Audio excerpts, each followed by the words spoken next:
तिलक लगा देंगे दुर्गा माता हाँ जी, कोई और सहपत्नी हो ले आए। लक्ष्मी कीर्तने सर्वदा ओम मंगलम भगवान विष्णु मंगलम गणपत मंगलम पुंडरीकाक्षो मंगलाय तनो हरि ओम भूर्भुवस्सः तत्सवितुर्वरेण्यं भर्गो देवस्य धीमहि धियो यो नः प्रचोदयात् ओम भूर्भुवस्सः तत्सवितुर्वरेण्यं भर्गो देवस्य धीमहि धियो यो नः प्रचोदयात्। फूल लेना शरीर में हाथ में और फूल चलाएंगे तिलक देव का नाम फूल चला रहे हैं। ओम भूर्भुवस्सुः तत्सवितुर्वरेण्यं भर्गो देवस्य धीमहि धियो यो नः प्रचोदयात्। चढ़ा दे सब कुछ चढ़ा दिया आपने चढ़ा ओम भूर्भुवस्सुः तत्सवितुर्वरेण्यं भर्गो देवस्य धीमहि धियो यो नः प्रचोदयात्। ओम भूर्भुवस्सुः तत्सवितुर्वरेण्यं भर्गो देवस्य धीमहि धियो यो नः प्रचोदयात्। ओम यज्ञेन वेदन्तना धर्माय तत्त्वानं देहनाथं महिमाय सतन्द्रदिमूले भास्करं श्रीदेवा ओम मंत्रपुष्पाञ्जलिं समर्पयामि। ओम भूर्भुवस्सुः भर्गो देवस्य धीमहि धियो यो नः प्रचोदयात्। ओम त्र्यम्बकं यजामहे सुगन्धिं पुष्टिवर्धनम् उर्वारुकमिव बन्धनात् मृत्योर्मुक्षमामृतात्। ओम त्र्यम्बकं यजामहे सुगन्धिं पुष्टिवर्धनम् उर्वारुकमिव बन्धनात् मृत्योर्मुक्षमामृतात्। जाएगी आप घर तक जाएंगी नहीं, इतने बारिश टूट के पड़ेगी, ठीक है। इसलिए कहते हैं शाम बैठ जाइए और गायत्री मंत्र की आहुति दीजिए। बोलिए गायत्री माता की। ओम भूर्भुवः स्वः तत्सवितुर्वरेण्यं भर्गो देवस्य धीमहि धियो यो नः प्रचोदयात्। स्वाहा इदं गायत्री इदं नमामि। ओम भूर्भुवः स्वः तत्सवितुर्वरेण्यं भर्गो देवस्य धीमहि धियो यो नः प्रचोदयात्। स्वाहा इदं गायत्री इदं नमामि। ओम भूर्भुवः स्वः तत्सवितुर्वरेण्यं भर्गो देवस्य धीमहि धियो यो नः प्रचोदयात्। स्वाहा इदं गायत्री इदं नमामि। ओम भूर्भुवः स्वः तत्सवितुर्वरेण्यं भर्गो देवस्य धीमहि धियो यो नः प्रचोदयात्। स्वाहा इदं गायत्री इदं नमामि। ओम भूर्भुवः स्वः तत्सवितुर्वरेण्यं भर्गो देवस्य धीमहि धियो यो नः प्रचोदयात्। स्वाहा इदं गायत्री इदं नमामि। महामृत्युंजय मंत्राहुतिः। जिन भाई बहनों के आज बताया कि आपको गायत्री साधना करनी है, गायत्री स्थापित है, पीड़ित है, उसका उद्धार करना है और जन सामान्य के लिए गायत्री महाविद्या को आपने सबको सुलभ कराना है। उनके निर्देशानुसार गुरुदेव ने अपने जैसे जैसे बताया 24 लाख के 24 महापुरुषन शुरू किए। एक पुरुषन एक साल में 24 लाख का एक पुरुषन होता है, जिसमें 66 माला गायत्री का जप करना होता है। 6 घंटे 7 घंटे लगते हैं।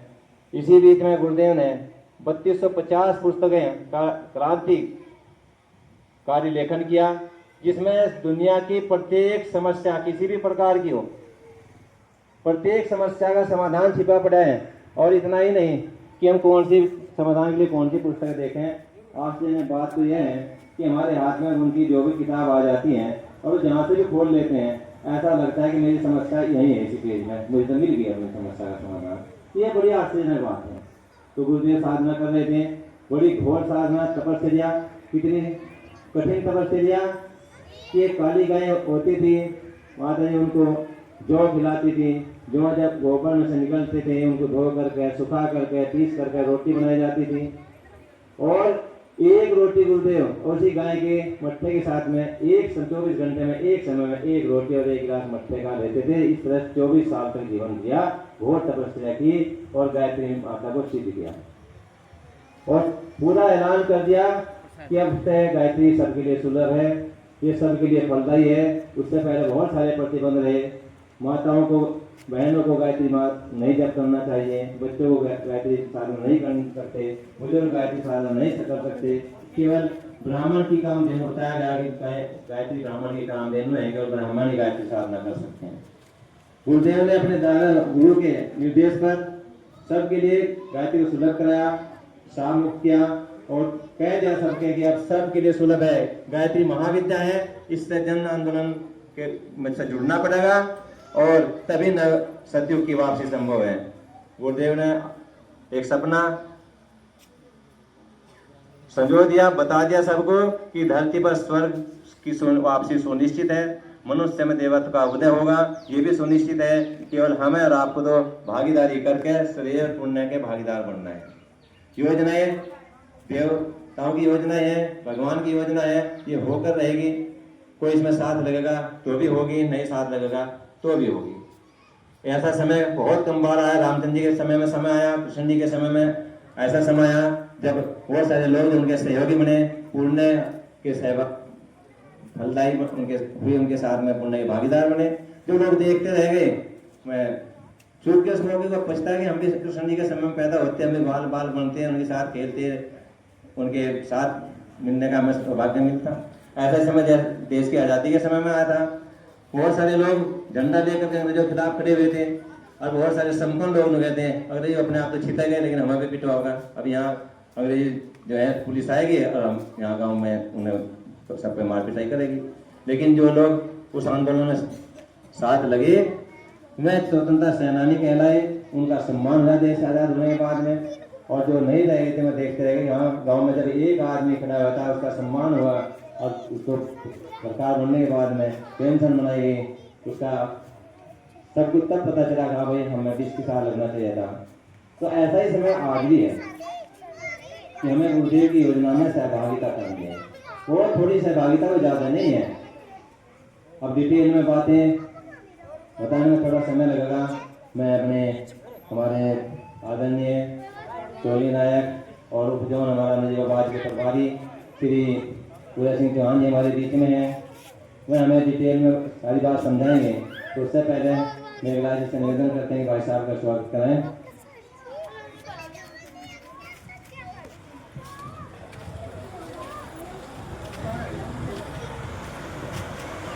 ओम जन्मस्त महत्पुण्यं पवित्रं पापनाशनम् आपदामहते नित्यं लक्ष्मीतीर्थधि सर्वदा।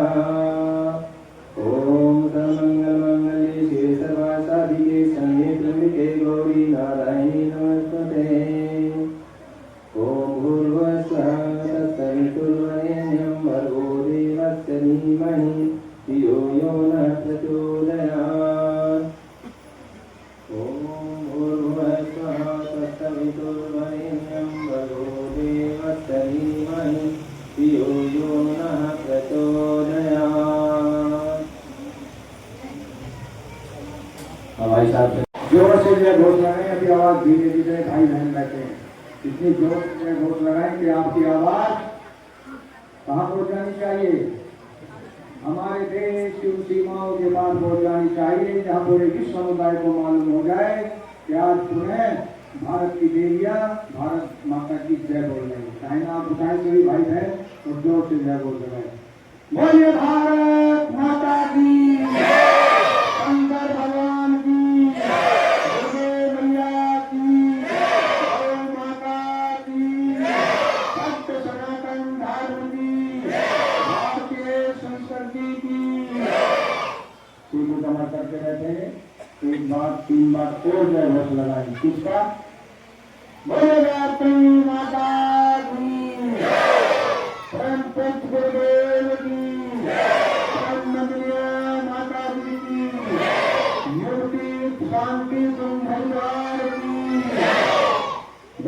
सुंदर बात, जोरदार ताली बजाइए भाई बहन अपने लिए, बहुत अच्छी बात। एक बात ताली इसलिए बजाएं कि अब तक जितने भी कार्यक्रम हम जिला सहारनपुर में कर रहे हैं, भाई और बहनों की संख्या सबसे, अब आप ही कह रहे हैं, मैंने देखा थोड़ा कोई मान जाता था, हम हमारे जिले की वो कर रहे हैं, भाई साहब कह रहे हैं कि सबसे, अब बोलिए ज्यादा है। जोरदार ताली बजाइए। अब हम पूछना चाहेंगे बहनों से, आपका कार्यक्रम हम 4 घंटे का रख दें क्या? चलो आगे कर देते हैं, 2 घंटे का रखें। 2 घंटे में कौन कौन सहमत है? हाथ उठाएं। 1 घंटे में कौन कौन सहमत है? मात्र 1 घंटे का, तो हाथ उठाएं जो सहमत है 1 घंटे के कार्यक्रम के लिए। कोई सहमत नहीं है, इसका मतलब 2 घंटे का करें। बोले भारत माता की 7:07 है, 8:07 पर पूर्ण आहुति हो जाएगी। ठीक है क्या? सबको घर भोजन बनाना है, भोजन खिलाना है, जाना है, सोना है। हमारी बहनें बहुत आएंगी, पहले से प्राण स्वरूप दुखनाशक सुख स्वरूप श्रेष्ठ तेजस्वी पापनाशक देव स्वरूप परमात्मा को हम अपने अंतरात्मा में धारण करें। वह परमात्मा हमारी बुद्धि को सत्य मार्ग पर चलाए, सत्य मार्ग पर चलाए। गायत्री मंत्र एक साथ एक स्वर में बोलने की कृपा करेंगे। भगवान से क्या मांगा गया है? सद्बुद्धि की कामना की गई है, सत्य मार्ग की कामना की गई है। आज बुद्धि तो सबके पास है कोई इस दुनिया में? क्या कहते हैं भाई बहन यहाँ बैठे हुए जिसके पास बुद्धि ना हो? सबके पास है, लेकिन सद्बुद्धि किसके पास है? हाथ उठाइए। मालूम ही नहीं है सद्बुद्धि क्या होती है, बुद्धि क्या होती है, दुर्बुद्धि क्या होती है। नहीं, 1 मिनट में तीनों को बताते हैं बड़े शॉर्टकट में। साधारण बुद्धि वह होती है जिसको हम बुद्धि कहते हैं। व्यक्ति जिस परिवार में जन्म लेता है, पलता है, खेलता है, बड़ा होता है, पढ़ता है, लिखता है, नौकरी पेशा करता है, व्यापारी करता है, खेत में किसान का काम करता है और आजीवन उसी परिवार के पालते पालते पालते पालते एक दिन वो होते हैं साधारण बुद्धि के भाई बहन। सद्बुद्धि क्या होती है? सद्बुद्धि वह होती है जो हम अपने वेदों से, अपने शास्त्रों से ज्ञान एकत्रित करके स्वयं भी अपने आप को प्रसन्न रखें, बच्चों को संस्कारवान बनाए, बच्चों को सिद्धांतवादी बनाए और अपने घर परिवार में स्वर्ग का वातावरण बनाए और दूसरे भाई बहनों को भी उसका लाभ पहुंचाए। इसको कहते हैं सद्बुद्धि। और दुर्बुद्धि क्या होती है? दुर्बुद्धि वह होती है हम प्रतिदिन अपने घर परिवार में लड़ते हैं, झगड़ते हैं, बाप बेटे की लड़ाई, माता बेटे की लड़ाई, भाई भाई की लड़ाई, बहन बहन की लड़ाई, आपस में वैमनस्य करते हैं और स्वयं भी परेशान रहते हैं और दूसरों को भी परेशान करते हैं, दूसरों को भी कष्ट पहुंचाते हैं। इसको कहते हैं दुर्बुद्धि। अब कौन सी बुद्धि चाहते हैं आप भगवान से? सद्बुद्धि। कौन कौन चाहते हैं सद्बुद्धि? हाथ उठाएं। सब चाहते हैं तो गायत्री मंत्र एक साथ बोले। ओम भूर्भुवः स्वः तत्सवितुर्वरेण्यं भर्गो देवस्य धीमहि धियो यो नः प्रचोदयात्। इसके पश्चात हम गुरु का आह्वान करेंगे। गुरु कौन होते हैं? गुरु वह होते हैं जो हमको शिक्षा देते हैं। उनको क्या कहते हैं? गुरु कहते हैं। हमको कोई कढ़ाई, बुनाई, सिलाई कुछ भी, कागज छुआ नहीं, कलम गो नहीं हाथ। इतने पढ़े लिखे थे कबीरदास जी, लेखनी के नाम पर कभी कलम को हाथ में नहीं पकड़ा था और लेखने जहाँ लिखा जाता है कागज पर, उसको कभी हाथ में नहीं लिया था। तब कबीरदास जी ने दोहा बनाया। किसने दोहे लिखे? कबीरदास जी ने इतने दोहे लिखे हैं कि आप पढ़ते पढ़ते और सुनते सुनते ऐसे ऐसे उनका अर्थ है कि लगता है कि ये हमारे लिए लिखे गए। नहीं, क्या लिखा है कि दुख में सुमिरन सब करें, सुख में करे न कोई, और जो सुख में सुमिरन करे दुख कहीं को होए। फिर क्या लिखा, बड़ा हुआ तो क्या हुआ जैसे पेड़ खजूर, पर पंछी को छाया नहीं फल लागे अति दूर। ऐसे ऐसे उन्होंने। और क्या लिखा, बुरा जो देखन में चला बुरा न मिलिया कोई, जब मन खोजा आपनो मुझसे बुरा न कोई। अब कहाँ तक सुनाएंगे, धोए सुनाने में समय चले जाएगा। तो बोलिए भारत माता की। ऐसे महान गुरु, आपके जो भी कोई गुरु हो उसका नमन कीजिए। वरना इस युग के ऋषि वेद मूर्ति तपोनिष्ठ पंडित श्री राम शर्मा आचार्य जी, जिनका आप फोटो देख रहे हैं, आशीर्वाद दे रहे हैं, आज के इस युग के सतगुरु हैं। 15-20 करोड़ भाई बहन इस देश के जो आपके संपर्क में आया, उसके जीवन की दिशा और दशा दोनों बदल गई। वो मानव से महामानव बन गया। ऐसे सदगुरु आपके सामने मौजूद हैं। आप इनका ध्यान कर सकते हैं। गुरु वंदन क्या करेंगे।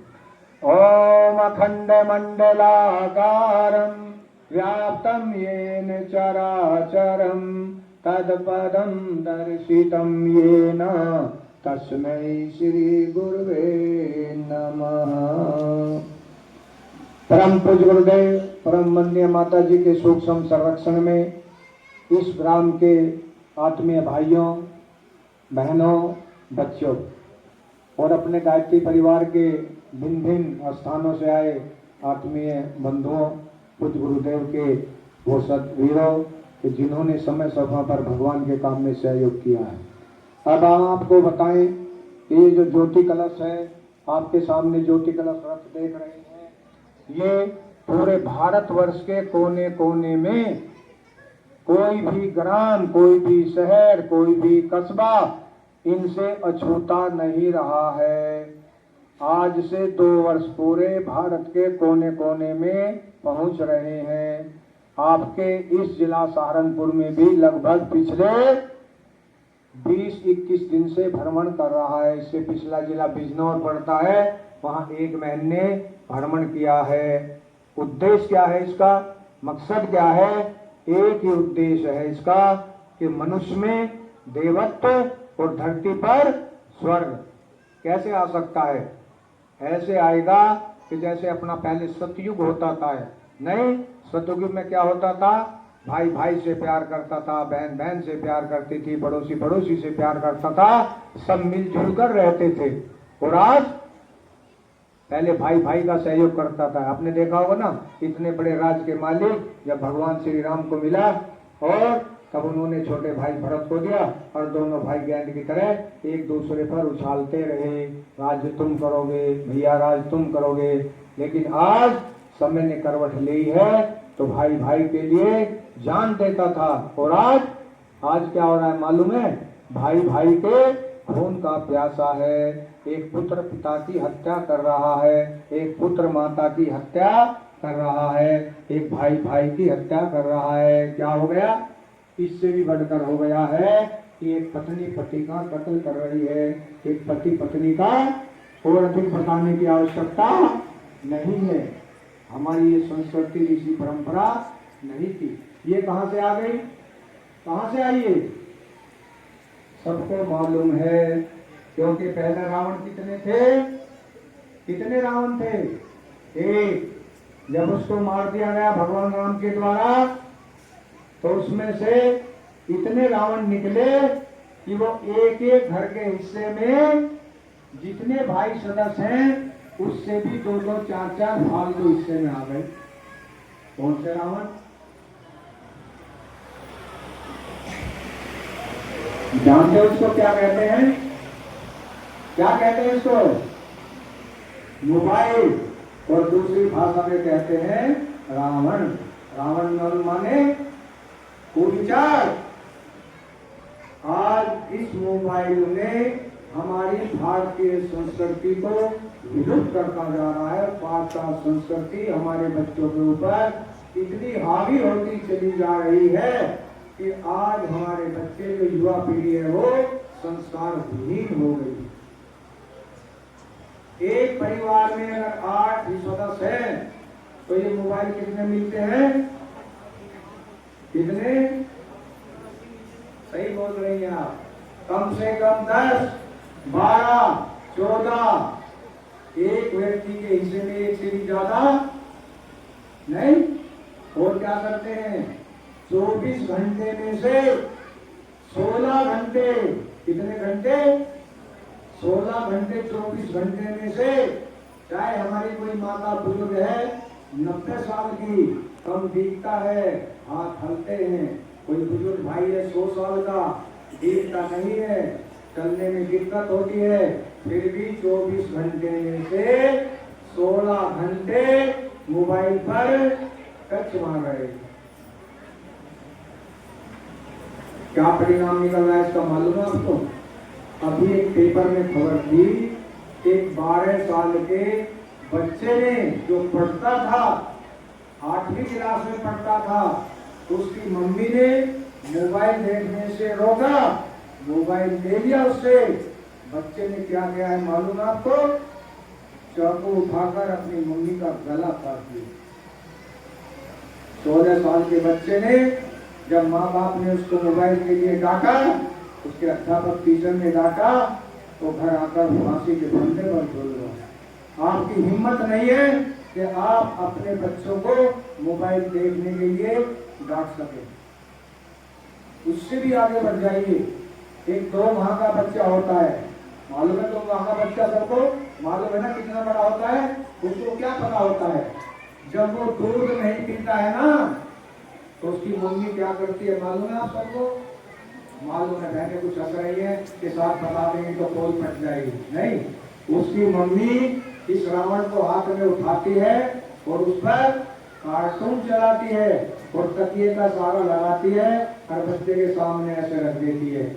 बच्चा 3 मिनट में गटर गटर गटर गटर दूध नहीं पीता क्या?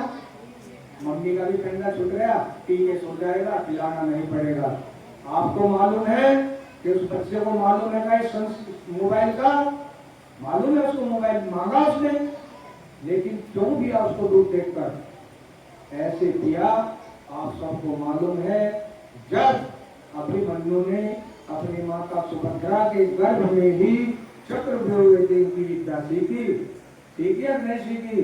जब सीख रहे थे तो उनकी माता को नींद आ गई, बीच में जाने की विद्या तो फेंकने की सीख गई, लेकिन वापिस आने की उसकी माता को नींद आ गई, सो गई, चक्रव्यूह में फंस गई। ये होता है संस्कार का प्रभाव। जब बच्चा अगर इसको देखकर करता है, तो जो गर्भ में बच्चा होता है, जब आप 8 घंटे 10 घंटे 12 घंटे 14 घंटे मोबाइल में टच मारोगी, तो जो आप देख रही हो, जैसा खा रही हो, जैसा पी रही हो, जैसा चिंतन कर रही हो, जैसा व्यवहार कर रही हो, वो बच्चे के मन मस्तिष्क पर अंकित हो रहा है। हम चाहते हैं कि हमारे गांव, हमारे घर में राम पैदा हो। राम पैदा हो सकता है क्या? राम पैदा तब होगा जब हम कौशल्या बनेंगे, तभी तो राम होगा ना। इसलिए देवियों, अगर हम अपने परिवार को बचाना चाहते हैं, घर को बचाना चाहते हैं, बच्चों को संस्कारवान बनाना चाहते हैं, तो आपको मिलकर कोशिश करनी होगी कि हम इसका इस्तेमाल कम से कम करें। इसका फायदा भी बहुत है, लेकिन आप तो 99% भाई बहन इससे काम तो इसका पूरे दिन में लगभग होता होगा 1-8 घंटे का मुश्किल से। किसी को मान लिया बिल भरना है, कोई बात करनी है, कोई पैसे का जुड़ा करनी है, लेकिन 15 घंटे तो निकल जाते हैं। कौन घर में आया, कौन गया, किसी को मालूम नहीं है कि सब अलग अलग बैठे हुए। हम आपको महाभारत रामायण के श्लोकों की बात कर नहीं बता रहे श्लोक, हम बता रहे हैं कि आज दिक्कत कहाँ हो रही है। एक बाप ने जिस बेटे को जन्म दिया, बड़ा किया, विवाह शादी किया उसका, और घर मकान कोठी गाड़ी घोड़ा सब उसके लिए खरीदे, और यहाँ तक कि अपने तन पर फटे हुए वस्त्रों को पहनकर नंगे पैर रहकर जिस औलाद के लिए माँ पिता ने अपने पूरे जीवन को लगा दिया, जब वही बच्चा बड़ा हो जाता है तो मालूम है अपने पिता को क्या कहता है? वो कहता है कि आपने हमारे लिए किया ही क्या है, और कर दिया है तो कौन सा एहसान किया। हमारी संस्कृति ये है क्या, हमारी बहनें, जो बच्चा छोटा होता है गर्भ में, उसको मालूम होता है कि कितनी पीड़ा होती है। जब बच्चा जन्म लेता है और वो 2 साल 3 साल का हो जाता है, तो वही माँ बच्चे को उंगली पकड़कर चलाना सिखाती है, बोलना सिखाती है। नहीं, मम्मी पापा दादा दादी नाना नानी ताऊ चाचा अंकल आंटी पता नहीं क्या कहीं बोलना सिखाती है। और जब वही बच्चा बड़ा हो जाता है तब मालूम है वो क्या कहता है। माँ अगर उसको अच्छी सीख देती है तो वो कहता है कि आप चुप रहिए, आपको बोलने की अकल। मेरी देवियों, आज इस देश के कोने कोने में जाने का जो सौभाग्य मिलता है, कई बार हम आश्रमों में नहीं, आश्रमों में उन माताओं से, उन बुजुर्ग पिताओं से बात हुई है, जब वे अपनी कहानी बताते हैं तो मन रोता है। अरबों करोड़ों रुपए की संपत्ति, 4 बेटे, 2 विदेश में, बड़े बड़े व्यापारी, बड़े बड़े अधिकारी, और पैसे की कोई था नहीं है। और वो कहते हैं कि हमारे बच्चों ने हमको वृद्धाश्रम में भेज दिया। किसी गरीब किसान का, किसी मजदूर के माँ बाप को वृद्धाश्रम में नहीं मिलेंगे। जो अपने आप को कहते हैं बहुत पढ़े लिखे हैं, हम पैसे वाले हैं, वो भी कहाँ रहते हैं, वृद्धाश्रम में रहते हैं।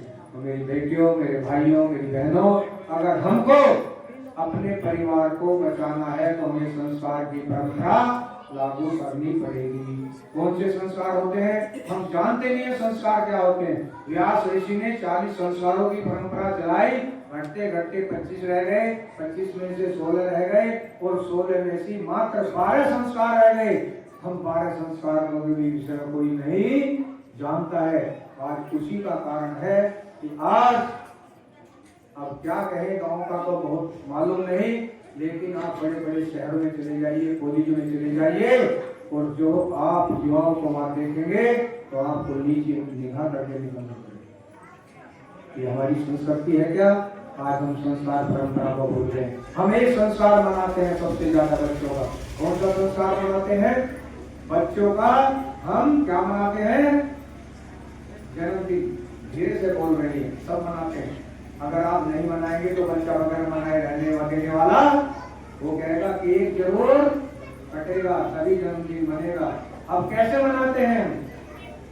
गर्मी किसी को नहीं लगेगी, निश्चित रहिए। जितना जो रोग है भगवान ने बिजली इसलिए भगाई है कि हमारे अंदर से जो भी क्या है, जो त्रुटियां भरी हुई है ना, जो विकार भरा हुआ है, जितना पसीना आएगा वो सब बाहर निकल जाएगा। जब आप यहाँ से जाएंगी तो आपको राहत महसूस करेगी। तो हम बता रहे थे संस्कारों की परंपरा।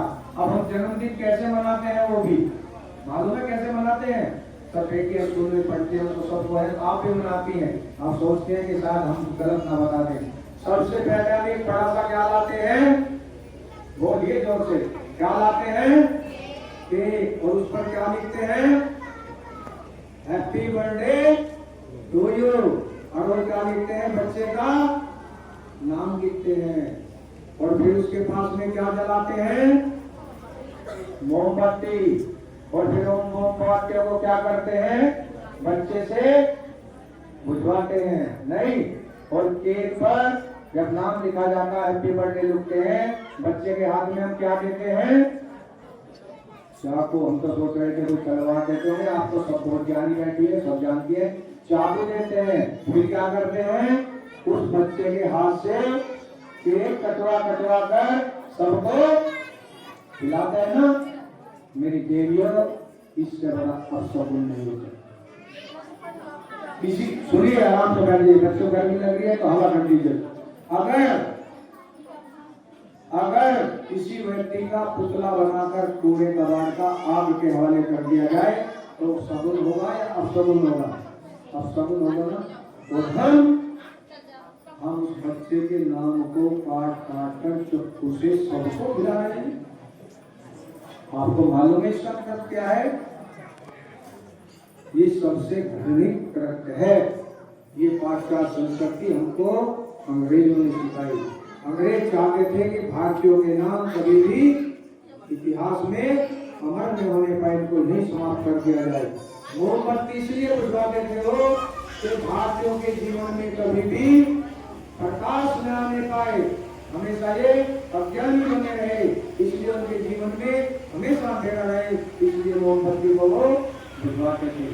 और आप अपने दीवार पर बुझाकर क्या लगाते हैं? गुब्बारे। फिर उनको क्या करते हैं? बच्चे से बुझवाते हैं, सब फोड़ते हैं। मालूम है ये गुब्बारे हमारे भारतीय संस्कृति इतनी उच्च कोटि की संस्कृति है कि पूरे विश्व की संस्कृतियों में एक ही उच्च कोटि की संस्कृति है और वो है भारतीय संस्कृति। इसलिए अंग्रेज नहीं चाहते थे कि भारतीय की संस्कृति की ऊंचाई हमारे आसमान की चली थी। महामहिम राष्ट्रपति जी, प्रधानमंत्री जी 15 अगस्त और 26 जनवरी को गुब्बारे आसमान को उड़ाकर और क्या करके सफेद कबूतर छोड़कर अपनी संस्कृति की खुशी का इजहार करते थे कि हमारी संस्कृति उस छोटी की संस्कृति है, पूरे विश्व की संस्कृति होगी नहीं। और हमारे देश की पहचान पूरी दुनिया में प्रधानों के नाम से हमको जाना जाता है, भारतवर्ष को। और अंग्रेज नहीं चाहते थे कि भारतीय की संस्कृति कभी कुछ छोटी की संस्कृति है, इसलिए अंग्रेज ये भ्रष्ट कराते थे। तो मेरी देवियों, आज हम जो भी जन्म की एक ही संस्कार मना रहे हैं, हम मना नहीं करते कि मनाइए, आप मनाइए, केक भी लाइए, लेकिन उसका कभी नाम मत लिखिए, हैप्पी बर्थडे मत लिखिए, चाकू से मत कटवाइए। आपके घर में कोई पलटा होता होगा, इतना टाइट तो है नहीं कि वो तरबूजा खरबूजा का बगल सब चीजें नहीं सके, आप उससे सबको खिलाइए, नाम मत लिखिए, मोमबत्ती जलाइए, संभव हो सके तो घी दीपक जलाइए, जलते रहने दीजिए उनको। आप किसी भी सोना लगाइए, 1000 रुपये लगाइए, कोई मना नहीं है, लेकिन पूरा परिवार बैठ जाए और उस बच्चे को पास में बैठाकर उसको कलावा तिलक पवित्रीकरण करें, अगरबत्ती जलाए, दीपक जलाए 24, या जितने वर्ष का वो बच्चा है इतने दीपक, एक अगले वर्ष का बड़ा दीपक जलाए और 24 बार गायत्री महामंत्र की आहुति देकर उस बच्चे के उज्जवल भविष्य की कामना करें, जीवन मंगल की कामना करें। जन्मदिन ऐसे मनाए, पूरे परिवार का आशीर्वाद लें, माला पहनाए, उसको पुष्प वर्षा करें। तो आप देख लेना 3 जन्मदिन मनाते ही वो बच्चा आपका संसारवान होता हुआ चला जाएगा, ठीक है। और बताने के लिए तो इतने संस्कार है, आजकल विवाह दिवस मनाते हैं, गाँव में तो परंपरा नहीं, आप शहर में चले जाइए, न जाने क्या क्या पिलाते हैं, क्या क्या खिलाते हैं, और नंगा नाच हो रहा है। इसलिए भाई और बहनों, ये बात बताने के लिए तो संस्कार इतने हैं जीवन में कि आपको इतनी बात बता सकते हैं कि पूरा जीवन लग जाएगा। अब आपको दीप यज्ञ की बारी आ रही है, उससे पूर्व हम 2 मिनट 5 मिनट सिर्फ ज्योति कलश और अखंड ज्योति के बारे में बताते हैं, उसके बाद में मात्र 10-15 मिनट में ये कार्यक्रम की पूर्णाहुति हो जाएगी। अब आप जो मंगल ज्योति कलश देख रहे हैं, ये ज्योति चलकर अपने दरबार से चलकर पूरे गांव-गांव, नगर-नगर, शहर-शहर पहुंच रही है। इसमें 2400 तीर्थों का जल और रज विराजमान है, जो भाई साहब ने अभी बताया। दूसरे नंबर पर खुद गुरुदेव ने जो अखंड ज्योति 1926 में आवलखेड़ा में प्रज्वलित की और अपने गुरु स्वामी सर्वेश्वरानंद जी के संरक्षण में उन्होंने इस अखंड ज्योति के सामने 24 लाख के 24 महापुरुषों किए और 3250 पुस्तकों का लेखन किया। और इसी ज्योति की अगले आने वाले 2026 वर्ष में जन्म शताब्दी वर्ष मनाया जा रहा है। ब्रह्मण्य माता जी के अवतरण के 100 वर्ष पूरे 2026 में हो रहे हैं, उनके भी जन्म शती वर्ष है। और परम पूज्य गुरुदेव के साधना के 100 वर्ष पूरे हो रहे हैं 2026 में। इसलिए ये त्रिवेणी संगम बन रहा है। आप सबको एक ही काम करना है। क्या काम करना है? अपने घर परिवार को देव परिवार बनाना है, स्वर्गीय वातावरण बनाना है, अपने बच्चों को संस्कारवान बनाना है, अपने बच्चों को आज्ञाकारी बनाना है। यही काम आपको करना है। उसके लिए क्या करना पड़ेगा? परम पूज्य गुरुदेव ने 3250 पुस्तकों का लेखन किया और उनमें से कोई भी एक पुस्तक 1 रुपये वाली, 2 रुपये वाली, 4 रुपये वाली, या आपके पास युगनिर्माण योजना, अखंड ज्योति पाठ्यक्रम और साहित्य हमको मिलता है। बहुत भाई बहन कहते हैं जिनको हम प्रसाद में बांट रहे हैं, साहित्य हमारे भाई बहनों के पास बहुत पड़ा हुआ है। आपकी एक जिम्मेवारी है कि हम घर घर का, गाँव गाँव तक एक पुस्तक हर घर में पहुंचा के गुरुदेव को बैठा दीजिए। तो आने वाला समय इतना परिवर्तन का चक्र चलेगा कि व्यक्ति सोचता रह जाएगा, जो भगवान की शरण में जाएगा वो ही बच पाएगा, इसको कोई दो संदेह नहीं है। इसलिए आपको ये तीनों बात बताई। नगर जन शताब्दी 2026। अब आप दीप महायज्ञ करने जा रहे हैं। लेकिन ये परंपरा, ये विधान कब से चला? ये चला, आप दीपावली मनाते हैं, कितने दिनों से मनाते हैं? जब से जन्म हुआ तब से देखते आ रहे हैं। क्या जब से ही शुरू हुआ ये? नहीं, ये दीपावली का पावन पर्व जब से शुरू हुआ, परंपरा दीप यज्ञ की जब से चली, जब से भगवान राम 14 वर्ष का वनवास काटकर अयोध्या वापिस लौट रहे थे, तो भरत ने सोचा आज हमारे भ्राता अयोध्या वापिस आ रहे हैं, हम उनका स्वागत कैसे करें। अमावस्या की रात थी, तो क्या किया उन्होंने सभी का देवता सूर्य भगवान से प्रार्थना की, हे सूर्य भगवान आप चमक जाइए, हमारे भ्राता श्री आ रहे हैं, हमको उनका स्वागत करना है। सूर्य भगवान ने कहा मैं भगवान के नियम से बड़ा हुआ हूँ, मैं रात को नहीं चमक सकता। तब उन्होंने गुहार लगाई चंद्रमा देवता से, चंद्र भगवान से, आप ही चमक जाइए। तब सूर्य भगवान देवता ने कहा, चंद्र देवता ने, कि आज अमावस्या की रात है, मैं अमावस्या की रात को बिल्कुल नहीं चमकता हूँ, पूर्णिमा को फूल चमकता हूँ, मेरी भी मजबूरी है।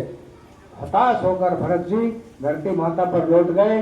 इस धरती माता ने उठाया, खड़े होइए भरत, आप मत घबराइए, आप एक काम करिए, मेरी मिट्टी के जो मेरा शरीर है इसके छोटे छोटे दीपक बना लीजिए। छोटे छोटे दीपक बनाए गए और पूरी अयोध्या को दीपकों से सजाया गया है। तब से ये परंपरा हमारी दीप महायज्ञ की चली आ रही है। आज कुछ मॉडर्न जमाना हो गया, कैसा? आज हम चाइना की लड़ी मकानों पर लगाते हैं, उसके बाद भी हम कम से कम 11 या 24 दीपक घी के या तेल के या रिफाइंड के जो भी होता है उसके जलाते हैं ना, अवश्य जलाते हैं ना। इसलिए जो हमारी संस्कृति है जो वही है। लेकिन एक बात और बता दें कि ये जो हमारी, अच्छा एक बात बताइए आप, भगवान श्री राम के पिता श्री का क्या नाम था? जोर से बताएं।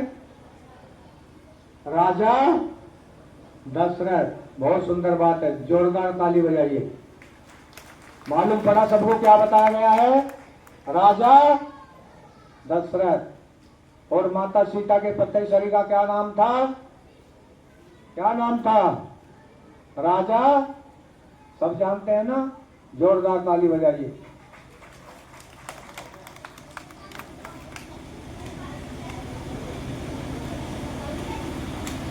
जो आपने बताया राजा दशरथ और राजा जनक, क्या ये सवाल सही है दोनों? हाथ उठाएं। जो दोनों सवालों को सही मानता है हाथ उठाएं। जो गलत मानता है वो भी हाथ उठाएं। चलो 2-4 ने उठाया। जो गलत मानता है वो, अब सोचते ही बहने और भाई कहीं हो ना हो फंस जाए। नहीं, ये दोनों ही सवाल, क्या आवाज आई? जोर से तो बोले। ये दोनों सवाल गलत है। अब आप आएंगे, भाई साहब आपने तो अमिताभ बच्चन वाला काम कर दिया, दिल में धड़कन उठी, पर हम तो सोच रहे सही है, ये तो गलत हो गई। आत्मीय भाइयों और देवियों, हमको मात्र किताबी पढ़ाई से काम नहीं चलेगा, हमको सांसारिक ज्ञान होना चाहिए। आप सबको विदित है कि जब राजा दशरथ के यहाँ कोई पुत्र प्राप्ति नहीं हुई, तब उन्होंने अपने कुलगुरु जिससे वशिष्ठ जी से कहा कि आप जैसे कुलगुरु श्रेष्ठ होते हुए कोई पुत्र प्राप्ति नहीं हो रही है। तब वशिष्ठ जी ने कहा, राजन, अगर पुत्र चाहिए तो आपको सरंगी ऋषि को बुलाना पड़ेगा और उनके द्वारा पुत्र की यज्ञ कराना पड़ेगा, तब पुत्र प्राप्ति हो सकती है। आप सबको विदित है कि राजा दशरथ के यहाँ सरंगी ऋषि आए क्योंकि श्रृंगी ऋषि के पास ही उपाधि ये थी, हर आदमी अपने कोर्स में पीएचडी होता है। नहीं, डॉक्टर पीएचडी करता है, एमबीबीएस करता है, एमडी करता है, स्पेशलिस्ट सर्जन होता है, नहीं होता। इसलिए पुत्रेश की यज्ञ कराने की जो पीएचडी की मात्र श्रृंगी ऋषि पर थी और वो आए। श्रृंगी ऋषि ने क्या कराया? पुत्रेश की यज्ञ कराया और यज्ञ के माध्यम से एक चुरु नाम की औषधि का निर्माण हुआ। कौन सी औषधि? चुरु, जिसको कहते हैं, आपने पढ़ा होगा, सुना होगा, ये तो जानने की बात है कि चुरु नाम की औषधि का निर्माण हुआ। तब श्रृंगी ऋषि ने वशिष्ठ जी से कहा, लीजिए ऋषिवर, ये आधा आधा भाग हमने किया है, दोनों रानियों को आप दे दीजिए। यह बात सुनकर गुरु वशिष्ठ जी हंस पड़े। क्या बात हुई? श्रृंगी ऋषि ने पूछा। महाराज ऋषिवर, रानी 2 नहीं, कितनी है? 3 है। तब श्रृंगी ऋषि ने उन दोनों पीसों में से थोड़ा थोड़ा पीस लेकर एक जगह मिलाया। वो पीस किसको दिया? मध्यवर्ती रानी सुमित्रा जी को दिया और कौशल्या और कैकेयी को वो हिस्से दिए जो बराबर बराबर दिए थे। हमारा इतिहास साक्षी है, गवाह है कि कौशल्या और कैकेयी को एक एक पुत्र रत्न की प्राप्ति हुई और सुमित्रा जी को 2 पुत्र रत्न प्राप्ति हुई। इसलिए हमारी जो संस्कृति है वो ऋषि संस्कृति है। कहने के लिए जो ठीक है, सांसारिक क्रम से उनके पिता का नाम राजा दशरथ था, लेकिन सही मायने में भगवान का जो अवतरण हुआ वो किसी विशेष परिस्थितियों में ऋषियों की संतान थी। अब माता सीता तो आपने देखा है कि जनक जी की कैसे हुआ। आपने देखा है कि माता सीता कहाँ मिली? जमीन के इसके द्वारा हल जब चलाया गया ना, कहानी पढ़ी है ना, तो फिर राजा जनक की पुत्री कहाँ से आ गई? सुन लीजिए एक मिनट, आपको मालूम होना चाहिए, ज्ञान की बात होनी चाहिए कोई। अब राजा जनक जब उनके राज्य में सूखा पड़ गया, अकाल पड़ गया, नहीं कढ़ाई मच गई, तो पंडितों ने, ब्राह्मणों ने, उनके पुरोहितों ने उनको क्या सलाह दी? ये मालूम है कि राजा और रानी दोनों मिलकर सोने का हल चलाए तो वर्षा होगी। अब कहानी तो खैर लंबी है, लेकिन हम आपको बताएं कि जब दुष्ट रावण ने हमारे ऋषियों का क्या करके उनका कत्ल किया, मर्डर कह लीजिए या उनको यातनाएं दी और उनके खून को निकालकर घड़े में बंद किया और राजा ने अपने मकान पर भिजवा दिया, अपने महल पर भिजवा दिया। जब महारानी, क्या नाम था राजा, क्या नाम था उनकी पत्नी का नाम? रावण की मंदोदरी, जानती है ना मंदोदरी। जब वहां महल में सो रही थी तो उसको रात को प्यास लगी। जब उनकी दासी से पानी मांगा गया तो उस दासी ने, मालूम नहीं था उसको बेचारी को, उसने जल का गिलास भरकर उस घड़े में से उसको ले लिया और मंदोदरी गर्भवती हो गई। जब लज्जा के कारण उसने कहा अरे तो गड़बड़ हो गई, तब उस कन्या को घड़े में रखकर बंद कराकर अपने राज्य से दूसरे राज्य में लड़वा दिया था। ये तो एक हरिबहन था। भगवान राम को वन जाते समय पुरुषोत्तम भगवान राम की उपाधि मिली थी माता सीता को। ये इतिहास में नाम अमर होना था। तब राजा रानी ने हल चलाया और माँ सीता की उत्पत्ति कृषि संस्कृति से हुई। अब मान गए कि कौन कौन थे नहीं थे, तो कहने का मतलब क्या है कि मेरी देवियों, मेरे भाइयों, आज हमको संस्कारों की परंपरा के बारे में बिल्कुल भी मालूम नहीं है। आपके घर परिवार में विवाह शादी होता है क्या? होता है। जब बेटे की बारात या भाई की बारात अभी 15 दिन है, 15 साल 3 अभी आपके 15 साल 22 बजे घबराइए नहीं, 8 बजे से मंत्र है सूची। ओम पुनात पुंडरीकाक्ष, पुनात पुंडरीकाक्ष, पुनात। भाइयों के ऊपर भी पंचीकरण कर दीजिए। सभी अपनी अनामिका उंगली पर लगाइए तिलक और एक दूसरे को तिलक लगाएंगे। आपस में एक स्वयं दूसरे को सब लगाएंगे। कर दीजिए तिलक जल्दी से। ओम समनस्य महत्वपूर्णम पवित्रम पापनाशनम